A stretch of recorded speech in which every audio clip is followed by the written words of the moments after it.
ये कहने के बाद ओल्जी वांग युनमेई के पास गए और ईमानदारी से कहा, आप इतने सालों से याओची में काम कर रहे हैं, इसलिए आपको याओची के बिजनेस मॉडल को अच्छी तरह से जानना चाहिए। हमारे जी ग्रुप के देश में अनगिनत नाइट क्लब हैं, हालांकि हमारे पास एस्कॉर्ट सेवाएं हैं। हम कभी भी उन अशोभनीय व्यवसायों को संचालित नहीं करते हैं। भविष्य में आपको बस याओची में रहना होगा और एक महाप्रबंधक बनना होगा। हमारा जी ग्रुप आपके साथ बुरा व्यवहार नहीं करेगा। वांग युनमेई को उम्मीद नहीं थी कि एक दिन वह ओल्ड जी के सामने खड़ी होगी और उनकी गंभीर बातें सुनेगी।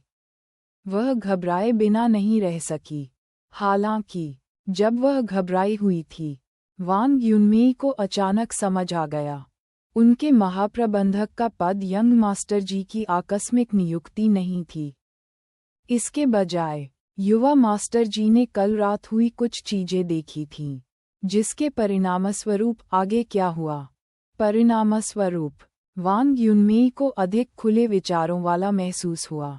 सौभाग्य से इस पद के साथ एक कारणात्मक संबंध था, और यह कुछ ऐसा नहीं था जो यंग मास्टर जी ने बिना सोचे समझे किया था। जियान थोड़ा झिझक रहा था। बूढ़े जी की बातें सुनकर उसे समझ नहीं आया कि उसे अपनी माँ की नौकरी के बारे में चिंतित होना चाहिए या नहीं। उसने सोफे पर बैठे खूबसूरत आदमी की तरफ देखा, जो भी उसे ही देख रहा था। उसके सुंदर चेहरे पर एक भयावह मुस्कान थी और उसकी आंखों में उपहास भरा हुआ था। यह ऐसा था मानो वह जियान ऐसे कह रहा हो, तुम बहुत कोमल हो। उसकी पुतलियां बहुत गहरी थीं, और जियान लगभग गिर ही गया था। उसने तुरंत दूसरी ओर देखा। घबराहट का वह निशान जी हाओयू की आंखों में बना रहा, जिससे उसके होठों पर मुस्कान अवचेतन रूप से चौड़ी हो गई। जियो चेन, जिस सेट पर हमने अभी चर्चा की है उसे मेरे लिए रख लो। ओल्जी ने चेन लेई की ओर रुख किया और कहा। फिर वह बढ़ा और बाहर चला गया। जी हाओयू उठ खड़ा हुआ और उसके पीछे चला गया, लेकिन जब वह जियान के पास से गुजरा तो वह एक पल के लिए रुक गया। जियान ने जी हाओयू की तरफ से टकटकी महसूस की, लेकिन उसने ऊपर नहीं देखा।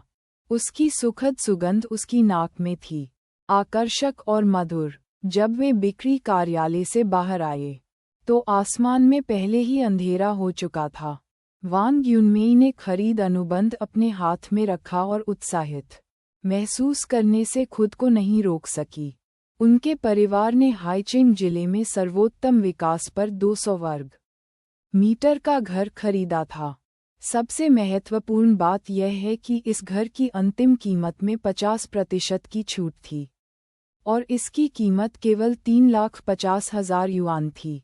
चेन लेई ने शुरू में ओल्ड जी के शब्दों को याद किया और वांग युनमेई के 350,000 युआन को स्वीकार करने की योजना नहीं बनाई।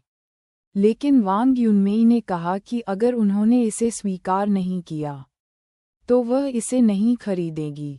तभी चेन लेई ने ये सोचकर इसे स्वीकार कर लिया कि वह भविष्य में इसे ओल्ड जी को अलग से समझाएंगे। रात में वांग युनमेई ने आधिकारिक तौर पर याओची क्लब के नए महाप्रबंधक का पद संभाला। उसने एक अच्छा महिला सूट पहना हुआ था जो उसने उस दोपहर मॉल से खरीदा था। उनके चेहरे पर मेकअप पहले जैसा नहीं था, उन्होंने सिर्फ हल्का मेकअप किया हुआ था। उसके बाल घुंघराले नहीं थे बल्कि एक साफ पोनीटेल में बंधे हुए थे। एक बिल्कुल नई पहचान का बदलाव शक्ल सूरत से शुरू हुआ। हेलो प्रबंधक वांग। हेलो प्रबंधक वांग। जैसे ही उसने याओची क्लब में प्रवेश किया, कर्मचारियों ने बिल्कुल नई वांग युनमेई को देखते ही झुककर उनका स्वागत किया। भले ही वह कल भी वहां एक एस्कॉर्ट थी, वह आज यंग मास्टर जी द्वारा नियुक्त नई महाप्रबंधक थी।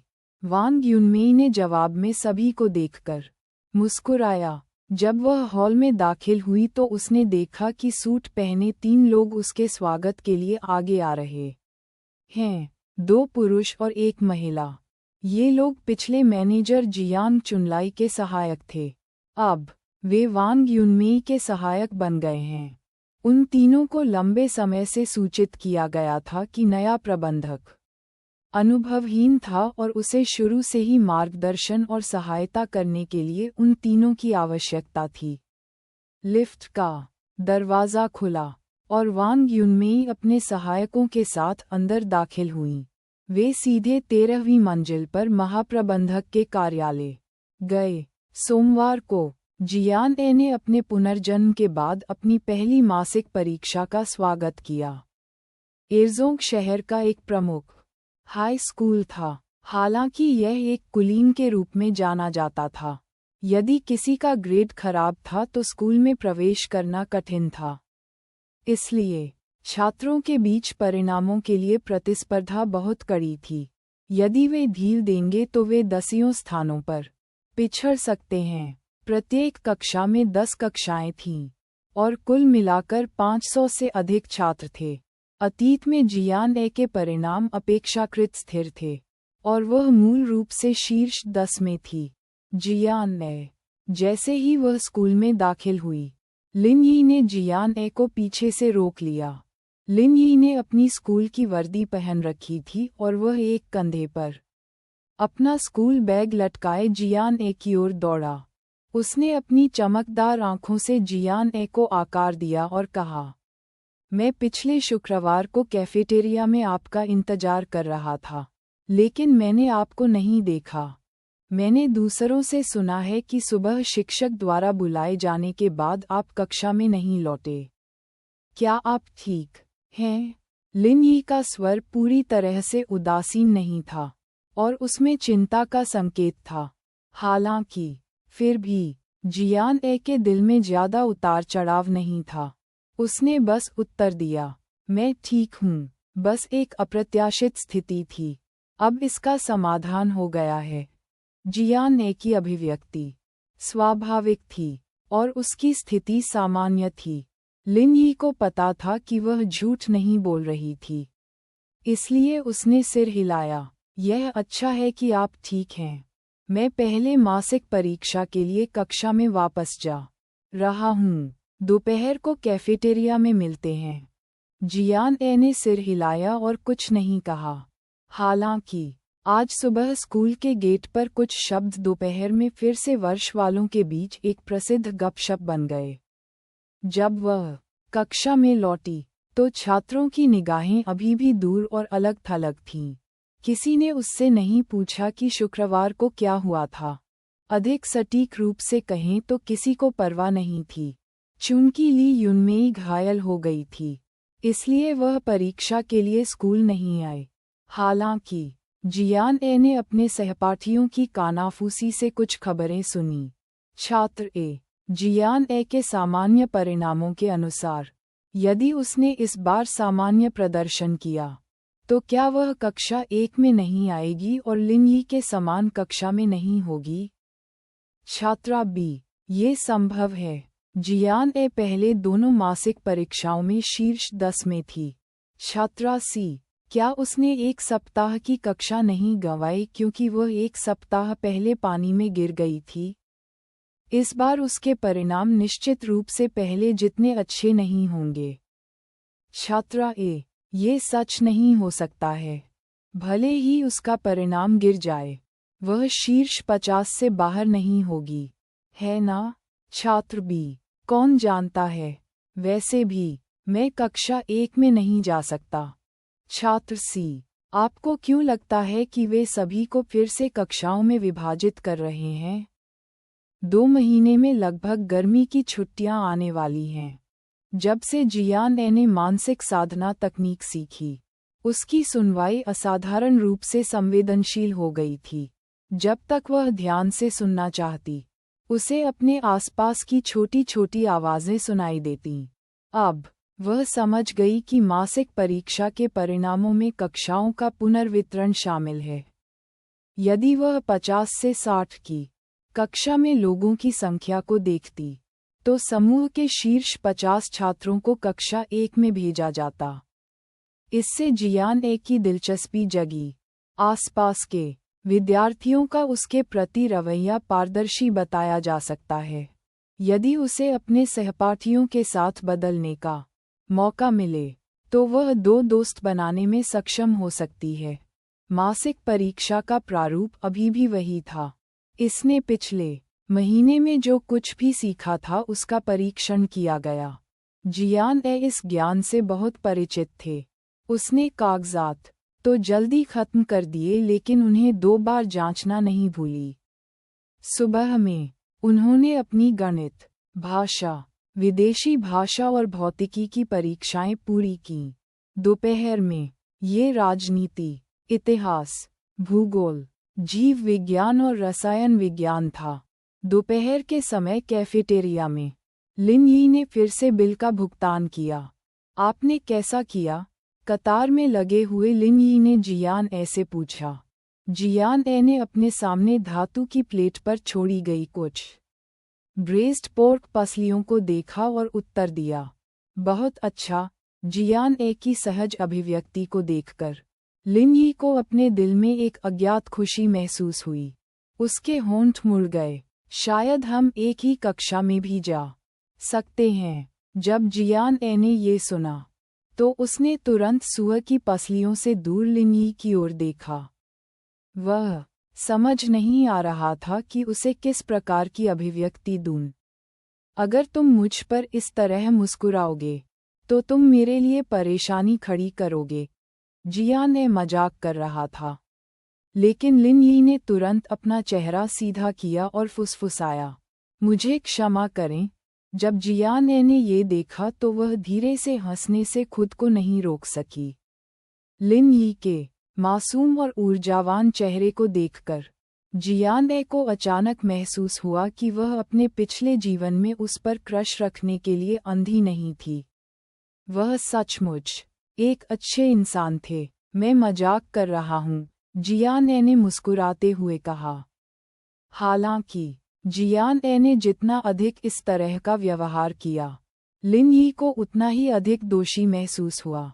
उसे अब भी उसकी आंखों में आंसू लेकर भाग जाने की अच्छी तरह याद है जब उसने उसे प्रेम पत्र देकर अस्वीकार कर दिया था। लिन यी ने कुछ कहने के लिए अपना मुंह खोला, लेकिन जियान ए ने उसका हाथ खींच लिया और आगे की ओर झुक गया। अब हमारी बारी है। मुझे ब्रेस्ड पोर्क पसलियां चाहिए। खाना खरीदने के बाद जियान ए ने प्लेट उठाई और खिड़की के पास एक सीट पाई। कुछ ही समय बाद गुआन ताओ आए। क्या तुमने यह नहीं कहा कि तुम सुअर की पसलियां खाना चाहते हो? मैं शुक्रवार को यहाँ नहीं था। मैं आज तुम्हें इसकी व्यवस्था कर दूंगा। जियान ए ने गुआन ताओ को अपनी प्लेट में सुअर की पसलियां देते हुए कहा। पर्याप्त। ये देखकर कि सुअर की पसलियां उसके लिए थीं, गुआन ताओ ने तुरंत उसे रोक दिया। फिर उसने जियान ए की ओर देखा और फुसफुसाया, क्या लिन यी ने उन्हें खरीदा है? जियान ए ने कटा हुआ लहसुन का एक टुकड़ा खाया और सिर हिलाया। 1 महीना, ये केवल दूसरा भोजन है। गुआन ताओ ने सुअर की पसलियों का एक टुकड़ा खाया और यह कहने से पहले निगल लिया, क्या आप वर्गों के विभाजन के बारे में जानते हैं, है ना? जियान ए ने सिर हिलाया। बकवास मत करो, आप हमेशा समूह में शीर्ष 10 में थे। मैं आपको ये सटीक शब्द लौटाऊंगा। आप 1 सप्ताह की कक्षा से चूक गए। गुआन ताओ ने चिंतित होकर कहा। गुआन ताओ के आत्मविश्वास को देखकर जियान ए को राहत मिली। जब तक आप सामान्य रूप से प्रदर्शन कर सकते हैं, आपको मेरे बारे में चिंता करने की जरूरत नहीं है।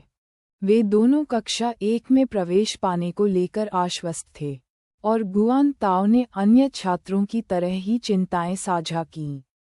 उसने जियान ए की ओर देखा और कहा, आपके पिछले परिणामों के आधार पर आप लिन यी के समान कक्षा में होंगे। जियान ए ने बिना कोई टिप्पणी किए सिर हिलाया। लिन यी कक्षा 1 में शीर्ष छात्र था, और वह मासिक परीक्षाओं के लिए समूह में हमेशा प्रथम स्थान पर आता था। हालांकि जियान ए अब अपने दिल में उतनी सरल 14 वर्षीय लड़की नहीं थी। हालांकि लिन यी अपने पिछले जीवन में उसका पहला प्यार थी, लेकिन उसकी आत्मा अब 14 साल की नहीं थी। ये सिर्फ लिन यी नहीं है, इसमें यान तियान, जिया क्विंगहुआन और गाओ यांग भी हैं। वर्ष 1 में ये सभी प्रसिद्ध लोग मूल रूप से कक्षा 1 में होंगे। जियान ए का लहजा आकस्मिक था। उसके दिल में लिन यी उन नामों से अलग नहीं थी जिनका उसने अभी उल्लेख किया था। गुआन ताओ को शुरू में चिंता थी कि लिन यी की वजह से जियान ए असहज महसूस करेगी। अब जब उनका रिश्ता आसान हो गया था, तो उसने चुपचाप राहत की सांस ली। गुआन ताओ ने अचानक कहा, जियो ए, मुझे लगता है कि तुम बदल गई हो। जियान ए ने खाना बंद कर दिया और मुस्कुराया। लोगों को बदलना सीखना होगा, अन्यथा यह उबाऊ होगा। गुआन ताओ ने पूरी तरह न समझते हुए सिर हिलाया। वैसे भी मुझे लगता है कि बीमार होने के बाद आप अधिक खुश हो गए हैं। आपकी पूरी आभा पहले से अलग है। जियान ए ने इस विषय को छोड़ने की पहल की और विषय बदलने से पहले गुआन ताओ को देखा। साउथ सिटी डिस्ट्रिक्ट जल्द ही ध्वस्त होने वाला है। क्या आप इसके बारे में जानते हैं? ध्वस्त? गुआन ताओ हैरान था। उसने अपनी चॉपस्टिक काटी और अपना सिर हिलाया। मुझे नहीं पता, मैंने इसके बारे में कभी नहीं सुना। जियान ए ने गुआन ताओ को बताया कि अंकल वू ने उस सप्ताहांत क्या कहा था।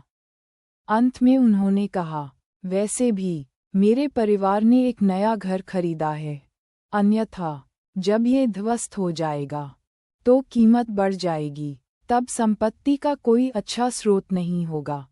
उसने गुआन ताओ को ये बताने का कारण ये बताया कि दोनों परिवारों के बीच अच्छे संबंध थे। हालांकि जियान ए केवल वहीं रुक गया, जब तक गुआन ताओ ने अपने माता पिता को अपनी बातें बताईं। उसे अपने चाचा और चाची की योजनाओं में हस्तक्षेप करने का कोई अधिकार नहीं था। आखिरकार वह उन्हें एक साथ घर खरीदने के लिए बाध्य नहीं कर सकती थी। आपके परिवार ने एक घर खरीदा? गुआन ताओ हैरान था। उनकी धारणा में, हालांकि आंटी मेई के पास आवास की कीमतों के आधार पर 2 नौकरियां थीं। बेइयुन शहर, यह कोई ऐसी चीज नहीं थी जिसे उनके जैसे सामान्य लोग वहन कर सकें। हालांकि गुआन ताओ ने जियान ए के परिवार की घर खरीद पर ज्यादा ध्यान नहीं दिया। इसके बजाय उसने उस विध्वंस घटना के बारे में ध्यान से सोचा जिसका उल्लेख जियान ए ने अभी किया था। थोड़ी देर बाद उसने धीरे से सिर हिलाया। मुझे लगता है कि आप सही हैं। अगर वे भविष्य में इसे गिराना चाहते हैं, तो जितनी जल्दी हम घर खरीद लेंगे, उतना बेहतर होगा। गुआन ताओ बहुत चतुर था और उसने तुरंत इस मामले के पीछे के फायदे और नुकसान को देख लिया। जब मैं घर पहुंचूंगा, तो अपने पिता को बताऊंगा। मुझे आश्चर्य है कि क्या हमारे परिवार के पास इतना पैसा है। जब वे दोनों बात कर रहे थे, अचानक उनके पीछे से लिन यी की आवाज आई। जियान ने, हम दोपहर में परीक्षा के बाद गेम खेलने और आराम करने जा रहे हैं। क्या आप हमारे साथ जुड़ना चाहते हैं? जियान ए और गुआन ताओ ने एक ही समय में ऊपर देखा और देखा कि यह सिर्फ लिन यी नहीं था। यान तियान, जिया क्विंगहुआन और गाओ यांग भी वहां थे। गाओ यांग के चेहरे पर कोई भाव नहीं था और वह थोड़ा ठंडा लग रहा था। दूसरी ओर यान तियान थोड़ा अधीर दिख रहा था। ये स्पष्ट था कि लिन यी को 1 महीने के लिए दोपहर के भोजन के लिए अनुमति देने के लिए उसके मन में जियान ए के प्रति कुछ पूर्वाग्रह थे।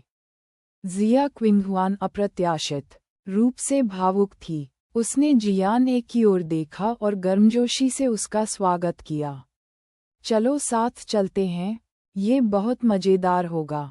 जियान ए शुरू में मना करने का बहाना ढूंढना चाहती थी, लेकिन उसे उम्मीद नहीं थी कि लिन यी के अलावा कोई और उसे आमंत्रित करने को तैयार होगा। उसकी नज़र जिया क्विंगहुआन पर पड़ी। वह जिया ग्रुप की बेटी इस लड़की को जानती थी। वह एक अमीर युवा महिला थी और एरजोंग में बहुत प्रसिद्ध थी। जिया किंगहुआन का रवैया ईमानदार था और यह स्पष्ट था कि वह ईमानदारी से उसे आमंत्रित कर रही थी।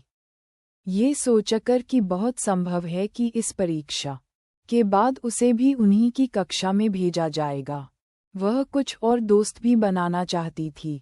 उसने तुरंत हल्के से सिर हिलाया। ठीक है, फिर मैं तुम्हें स्कूल के बाद स्कूल के गेट पर मिलूंगा।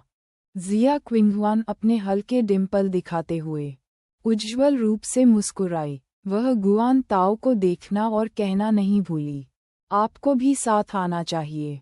अधिक लोगों के साथ यह अधिक जीवंत है। ये लोग वर्ष 1 में प्रसिद्ध थे। गुआन ताओ को भी आमंत्रित किए जाने की उम्मीद नहीं थी। वह थोड़ी उत्साहित थी। उनके जाने के बाद उसने जियान ए की ओर देखा और कहा, जियो ए, क्या मैं भी जा सकती हूँ? गुआन ताओ का मूर्खतापूर्ण रूप देखकर जियान ए ने मुस्कुराते हुए कहा, आप इतने उत्तेजित क्यों हैं? यह जिया क्विंगहुआन है। जिया क्विंगहुआन ने मुझे आमंत्रित किया है। गुआन ताओ ने अपनी आंखें चौड़ी करके कहा। जियान ए ने अपना सिर हिलाया और हंसी, लेकिन वह गुआन ताओ की भावनाओं को समझ सकती थी।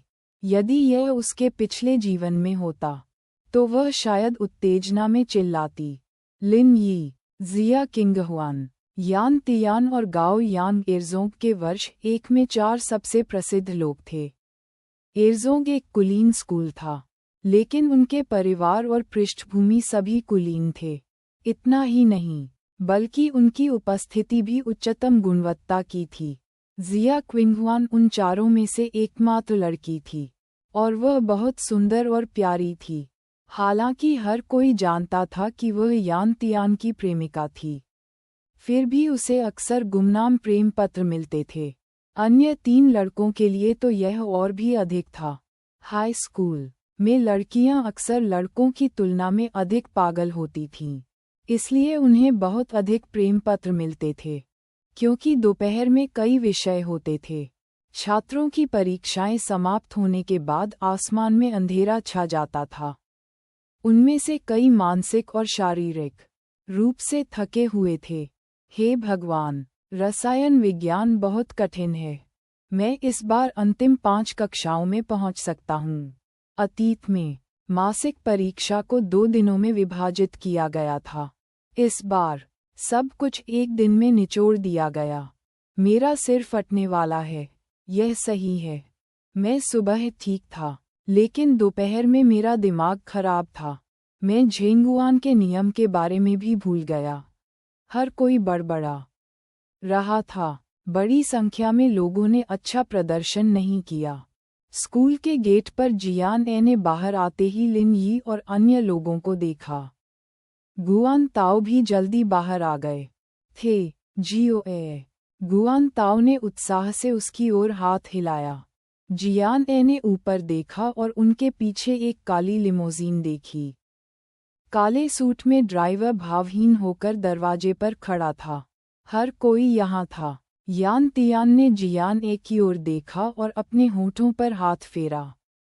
हर कोई यहाँ है, इसलिए कार में बैठो, जल्द ही अंधेरा हो जाएगा। जियान ए मूर्ख नहीं था। वह महसूस कर सकती थी कि यान तियान ने उसे अस्वीकार कर दिया है, और वह हैरान होने के अलावा कुछ नहीं कर सकती थी। हालांकि वह सबसे धीमी गति से बाहर आए। परीक्षा कुछ मिनट पहले ही समाप्त हुई थी। यान तियान की अभिव्यक्ति से ऐसा लग रहा था जैसे वह रात होने तक उसका इंतजार कर रहा था। इसके अलावा वह पहले भी प्रेम पत्र कांड में शामिल था। पीड़िता के रूप में उसने अभी तक उससे हिसाब बराबर नहीं किया था। अब वह किसे अपनी आत्मसंतुष्टि दिखाने जा रहा था?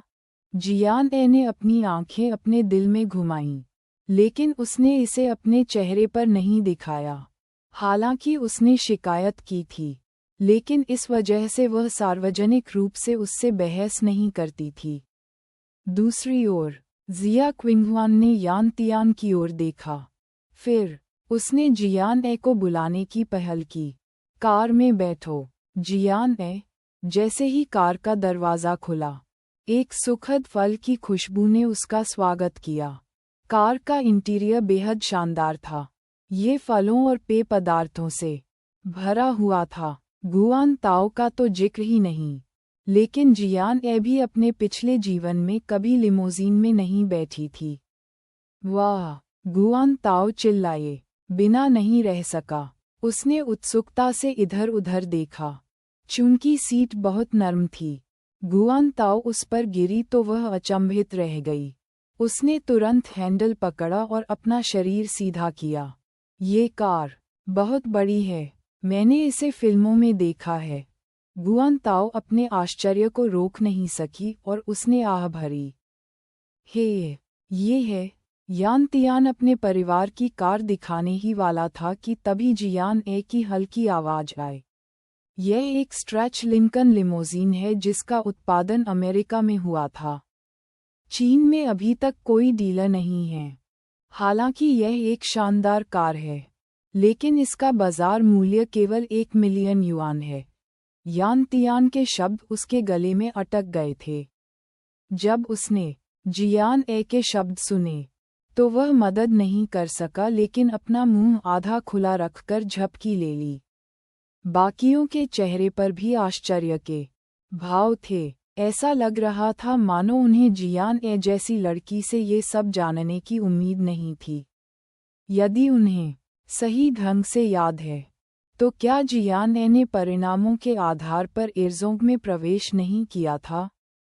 उन्होंने सुना कि उसका परिवार साउथ सिटी डिस्ट्रिक्ट में रहता था और बहुत गरीब था।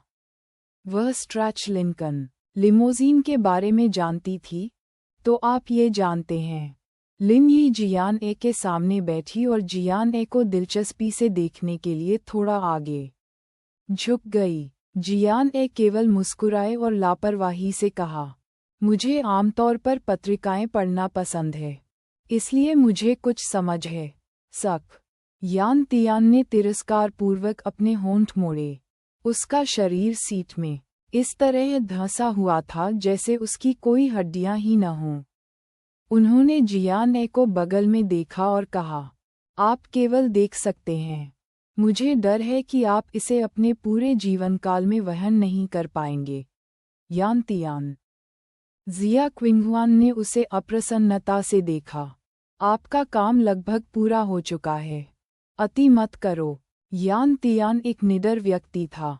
चाहे स्कूल में हो या घर में, वह हमेशा अत्याचारी था। हालांकि एकमात्र व्यक्ति जिससे वह डरता था, वह उसकी प्रेमिका जिया क्विंगहुआन थी। हालांकि वह अपनी महिला से नाखुश था क्योंकि वह उसके पक्ष में नहीं खड़ी थी और जियान ए के साथ मित्रतापूर्ण व्यवहार नहीं कर रही थी।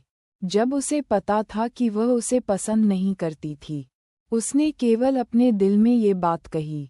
वह उन्हें जोर से कहने का साहस कैसे करेगा? तुरंत यान तियान ने अपना सिर झुकाया और कार की खिड़की से बाहर देखा। ऐसा लग रहा था जैसे उसे कोई चिंता नहीं है और उसने कुछ भी कहने की हिम्मत नहीं की है। उसे नज़रअंदाज करें। मैंने इन कुछ दिनों में उसे कोई सबक नहीं सिखाया।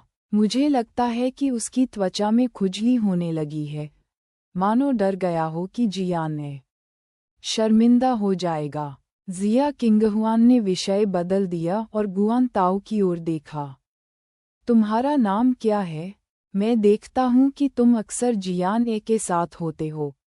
गुआन ताओ ने अभी अभी अपने पेय का एक घूंट लिया था। उसे शायद यह उम्मीद नहीं थी कि जिया क्विंगहुआन उससे बात करने की पहल करेगी। उत्तेजना में उसने पेय पी लिया। खांसी खांसी, खांसी खांसी। कई खांसी के बाद गुआन ताओ का चेहरा लाल हो गया। गाओ यांग, जो उसके सामने बैठा था, जब उसने ये देखा तो थोड़ा भौहें चढ़ गईं। उसने अपनी नाक पर लगे चश्मे को धीरे से सहारा देने के लिए अपना हाथ उठाया। गुआन ताओ ने चारों ओर देखा, अगर वह कुछ ढूंढ रही थी। जब गाओ यांग ने ये देखा, तो उसने अपने दिल में गहरी आह भरी। उसने अपनी कमीज की जेब से एक रेशमी रुमाल निकाला। दोस्तों, आप चीजें नहीं देख रहे हैं। युवा मास्टर गाओ ने एक सफ़ेद रेशमी रुमाल निकाला। उनकी पतली उंगलियों ने रेशमी रुमाल के कोने को पकड़ लिया और उन्होंने इसे गुआन ताओ को सौंप दिया। गुआन ताओ घबरा गया और उसने ध्यान से नहीं देखा। उसने पहले सोचा कि यह एक नैपकिन है, इसलिए उसने इसे प्राप्त करने के बाद अपना मुंह पोंछ लिया। ये तभी हुआ जब उसने कोमल और उत्तम बनावट को महसूस किया कि वह अचानक स्तब्ध रह गई। उसने ऊपर देखा और रुमाल के कोने में एक छोटा लोगो LV देखा। अरे बाप रे! गुआन ताओ झटके से अपनी सीट पर खड़ी हो गई और जल्दी से रुमाल उसके सामने मेज पर रख दिया। माफ़ करें, मैंने आपका रुमाल गंदा कर दिया। गुआन ताओ का चेहरा खराब हो गया था। एक LV रुमाल की कीमत कम से कम कुछ हजार युआन से लेकर हजारों युआन तक होती है। वह इसे वहन नहीं कर सकती थी। क्षतिपूर्ति तो दूर की बात है। शुरू से अंत तक गाओ यांग भावहीन होकर वहीं बैठे रहे। छोटी उम्र से ही उनमें एक परिष्कृत आभा थी। सोने के फ्रेम के पीछे उसकी आंखें उसकी शांत और बुद्धिमान दृष्टि को छिपा रही थीं। यान तियान की तुलना में वे स्वभाव में दो चरम थे। गुआन ताओ की बेबसी का सामना करते हुए गाओ यांग ने एक शब्द भी नहीं कहा। इससे गुआन ताओ और भी अधिक घबरा गया। उसने कहने से पहले एक क्षण सोचा, मैं इसे धोने के बाद तुम्हें वापस कर दूंगी। गाओ यांग की प्रतिक्रिया की प्रतीक्षा किए बिना उसने रेशम का रुमाल उठाया और उसे अपनी स्कूल यूनिफॉर्म की जेब में भर लिया। जियान ए ने उनकी ओर देखा। उसने महसूस किया कि अलग अलग दुनिया के लोग एक ही स्थान पर इकट्ठे हो रहे हैं और उसे समझ नहीं आ रहा था कि क्या कहे। अपने पिछले जीवन में गुआन ताओ ने बाद में एक अमीर परिवार में शादी की। यह उस आदमी की लगातार कोशिश थी जिसने उसे सहमत कर लिया। शादी के बाद पहले तो उसके ससुराल वाले उसे पसंद नहीं करते थे। 2 बेटों को जन्म देने के बाद ही उन्हें सहज और तनावमुक्त महसूस हुआ। अब जब गुआन ताओ ने अपने सामने अमीर बच्चों का सामना किया तो उसे सहज ही हीन भावना महसूस हुई। जिया क्विंगहुआन के निमंत्रण और पहल ने गुआन ताओ को उत्साहित कर दिया, जैसे कि उसे शाही अनुग्रह प्राप्त हुआ हो। अपने पिछले जीवन की तरह ही जब जियान ए को लिन यी पर क्रश हुआ तो उसे हीन भावना महसूस हुई। मेरा नाम गुआन ताओ है। मैं कक्षा 4 में हूँ। गुआन ताओ जिया क्विंगहुआन को उत्तर देना नहीं भूले। आप गुआन ताओ हैं? मुझे आपके बारे में अच्छा आभास है। जिया किंगहुआन की आंखें चमक उठीं। तुम्हें पिछले महीने मासिक परीक्षा में 5वां स्थान मिला था। मैं तुम्हें जानता हूँ। तुम मुझे जानते हो? गुआन ताओ आश्चर्यचकित या अधिक सटीक रूप से प्रसन्न दिखे। एरजोंग जैसे महान स्कूल में उसे कौन याद रखेगा? यह सही है। मुझे शीर्ष 10 में सभी नाम याद हैं। बात सिर्फ इतनी है कि मैंने उनमें से कुछ को पहले नहीं देखा है, इसलिए मैं उनके नामों को उनके चेहरों से नहीं मिला सका। जिया क्विंगहुआन ने मुस्कुराते हुए कहा। और आपका नाम बहुत अनोखा है। मुझे ये तुरंत याद आ गया। क्या ऐसा है?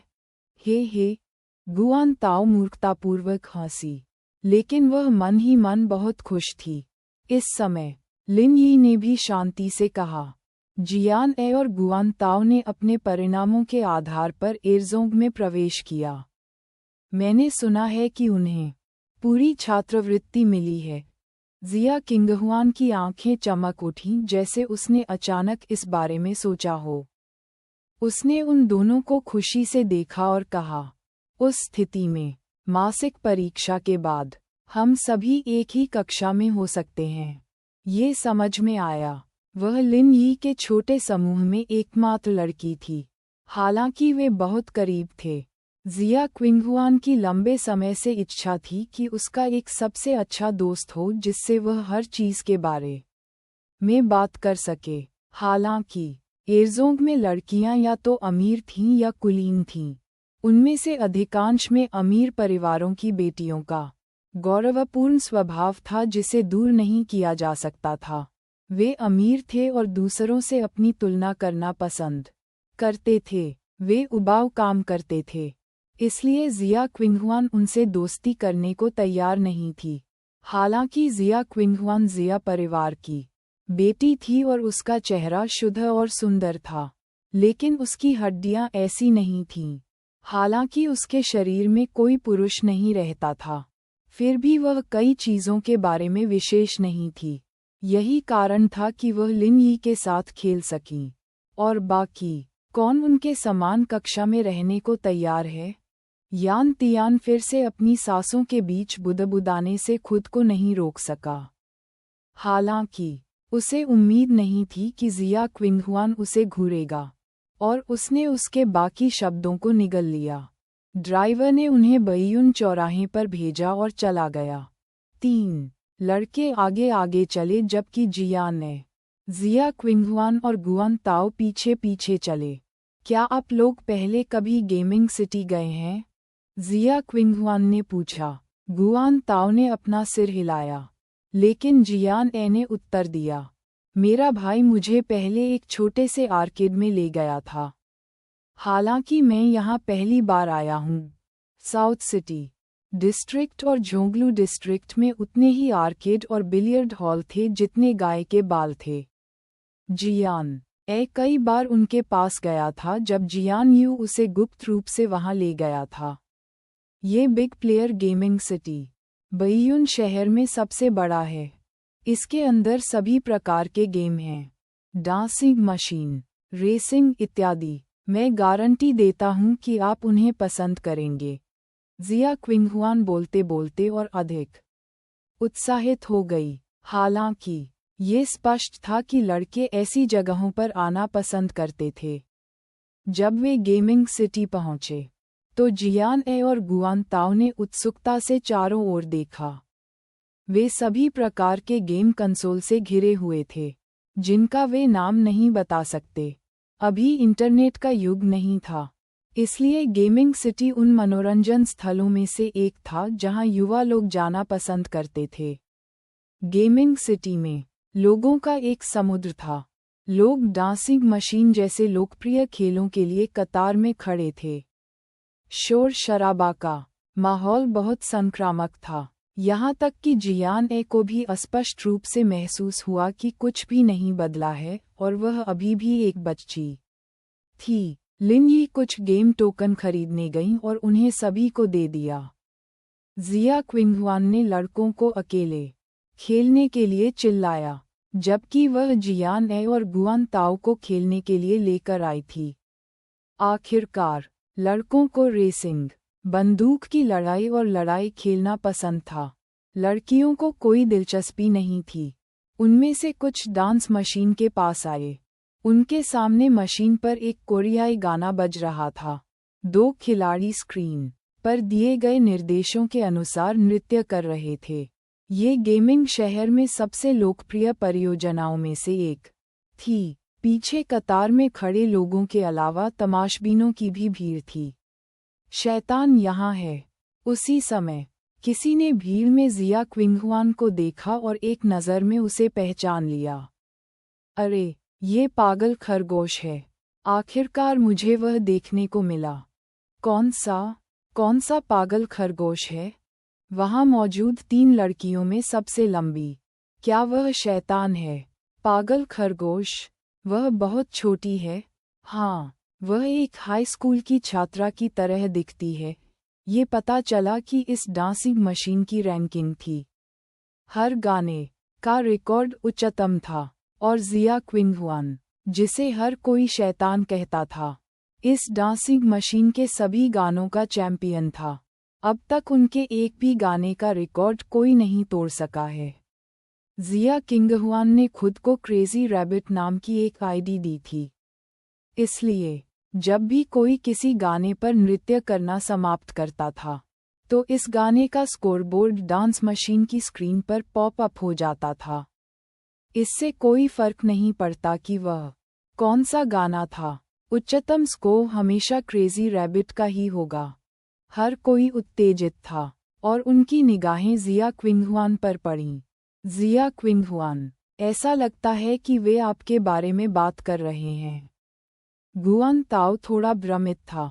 उसने सबकी नज़रों का अनुसरण किया और जिया क्विंगहुआन की ओर देखा। ये सुनकर जिया क्विंगहुआन मुस्कुराई। उन्होंने अनौपचारिक स्वर में कहा, अतीत में मुझे डांसिंग मशीन बजाना सबसे ज़्यादा पसंद था। हालांकि उच्चतम स्तर पास करने के बाद मुझे लगा कि यह उबाऊ है। मैंने लंबे समय तक नहीं खेला है। शैतान को नाचना चाहिए। इसी समय अचानक कोई चिल्लाने लगा।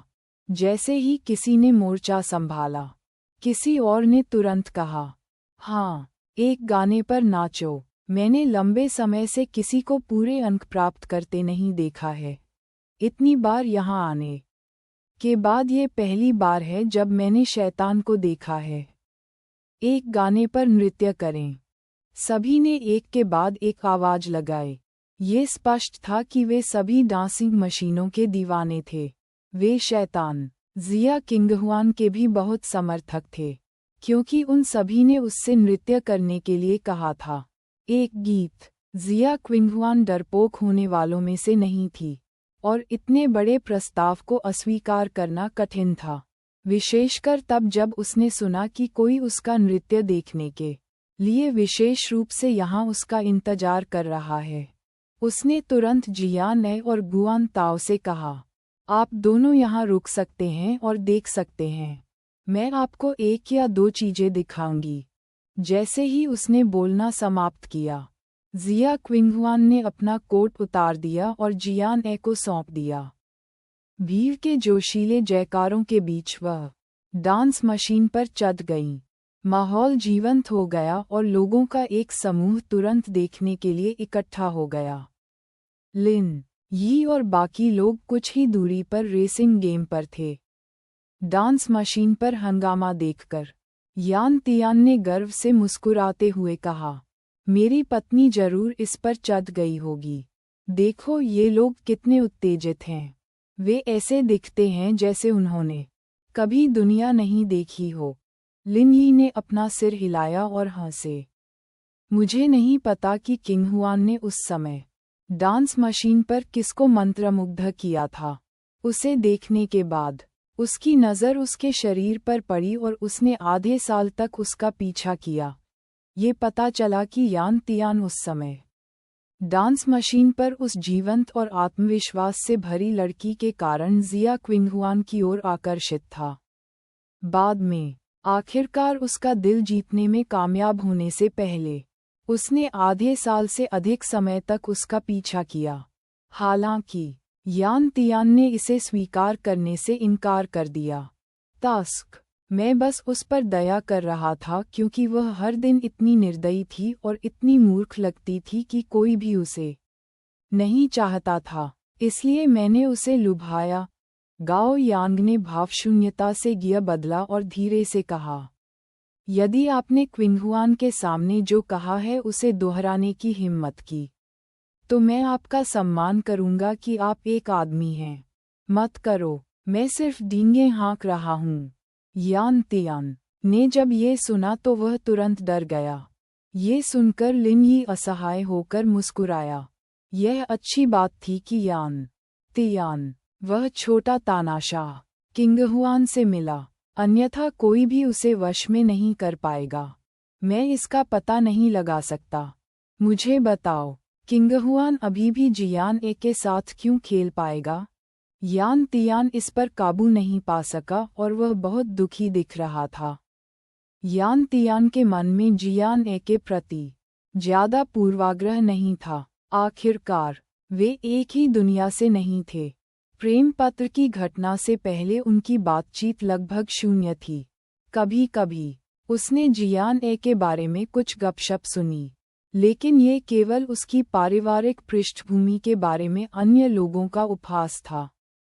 यान तियान को कोई दिलचस्पी नहीं थी। ये तभी हुआ जब जियान ए ने लिन यी से उसे 1 महीने के लिए दोपहर के भोजन पर दावत देने के लिए कहा। तब यान तियान इस प्रतीत होने वाली हानिरहित लड़की से सावधान हो गया। आखिरकार लिन यी पहले वर्ष का सबसे सुंदर और अमीर लड़का था। इसके अलावा हर कोई जानता था कि जियान ए को प्रेम पत्र के कारण लिन यी पसंद है। यान तियान स्वाभाविक रूप से सोचेगी कि लिन यी के लिए उसका लक्ष्य अशुद्ध था। उसने लिन यी की माफ़ी स्वीकार कर ली, लेकिन वह गुप्त रूप से इस अवसर का उपयोग लिन यी के करीब आने के लिए करना चाहती होगी, खासतौर पर तब जब जियान ए के प्रति लिन यी का रवैया भी बदल रहा था। इससे यान तियान को लगा कि जियान ए बहुत सक्षम है, क्योंकि वह कुछ ही दिनों में इतना कुछ कर सकती है।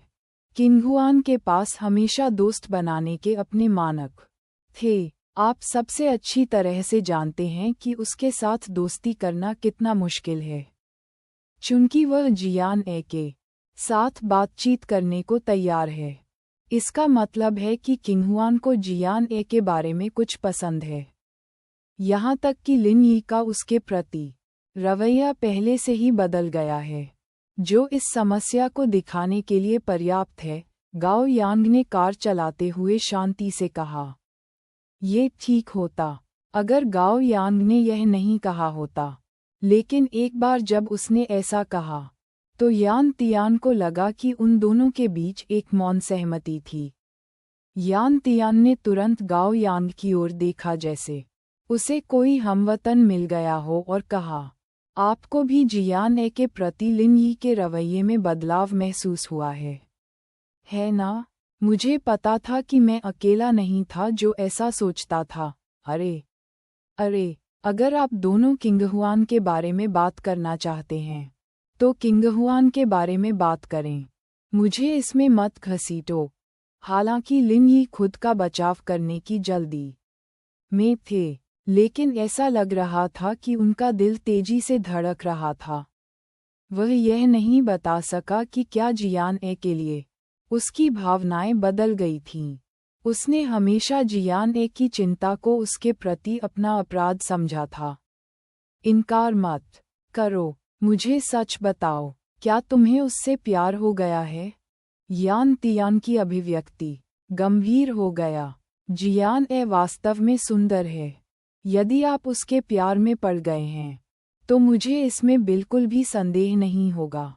चले जाओ, ऐसी कोई बात नहीं है, लिन यी ने अधीरता से कहा, लेकिन उसका चेहरा पहले ही लाल हो चुका था।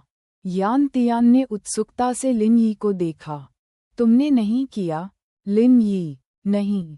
ये देखकर कि लिन यी ने इसे इतनी आसानी से कैसे नकार दिया, यान तियान ने इसके बारे में ज्यादा नहीं सोचा। उसने तुरंत अपने होंठ सिकोड़ लिए और कहा, ये तो अच्छी बात है। अगर आप चाहते हैं कि वह हमारे साथ खेले तो मुझे कुछ नहीं कहना है।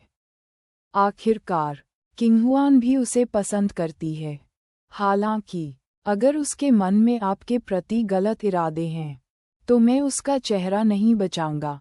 जब वे बात कर रहे थे, अचानक डांस मशीन से जयकारे की आवाज आई। जिया क्विंगहुआन ने नृत्य समाप्त कर लिया था और पूरे अंक प्राप्त किए थे।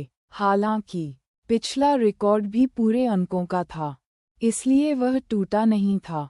गाना खत्म होने के बाद जिया क्विंगहुआन के चिकने माथे पर पसीने की एक पतली परत बन गई। गुआन ताओ प्रशंसा के साथ उसके पास गया और उसकी आंखें चमक उठीं और उसने कहा, जिया क्विंगहुआन, तुम बहुत अद्भुत हो। मैंने जो देखा उससे मैं बहुत दंग रह गई।